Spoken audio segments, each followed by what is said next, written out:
जी हाँ, नमस्कार दोस्तों, स्वागत करते हैं आप सभी को आपका यूट्यूब चैनल टारगेट भोजपुरी। जी बता दें कि भोजपुरी के हिट मशीन खेसारी लाल यादव जी का एक बहुत ही हाई लेवल का गाना आ रहा है। जी हाँ दोस्तों, गजब जीवन जी हाँ दोस्तों, गजब जीवन जी ही गाने का बोल है। जी हाँ दोस्तों, जो कि संघर्ष टू जो मूवी है ना, उसी मूवी में का गाना है, जो कि गाना बहुत ही हाई लेवल, बहुत ही गजब का है। जी हाँ दोस्तों, जो कि खेसारी लाल यादव जी और माही श्रीवास्तव जी हाँ दोस्तों, यानी कि बहुत ही गजब, बहुत ही हाई लेवल का होने वाला है, जो कि वर्ल्ड वाइड रिकॉर्ड भोजपुरी से यानी कि कल सुबह 6 बजे रिलीज हो रहा है। जी हाँ दोस्तों, यानी कि वीडियो सॉन्ग डायरेक्ट रिलीज हो रहा है, यानी कि वर्ल्ड वाइड रिकॉर्ड्स भोजपुरी से, यानी कि 3 तारीख यानी कल सुबह 6 बजे। जी हाँ दोस्तों, बहुत ही गजब, बहुत ही हाई लेवल का है।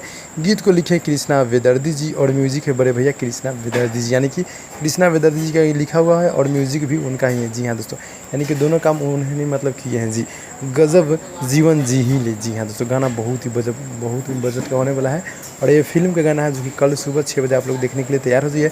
और जितने भी खेसारी लाल यादव जी को चाहने वाले भाई लोग देख रहे हैं, आप लोग मेरे चैनल को सब्सक्राइब कर दीजिएगा। तो भाई लोग मिलते हैं अगले वीडियो में, तब तक के लिए धन्यवाद।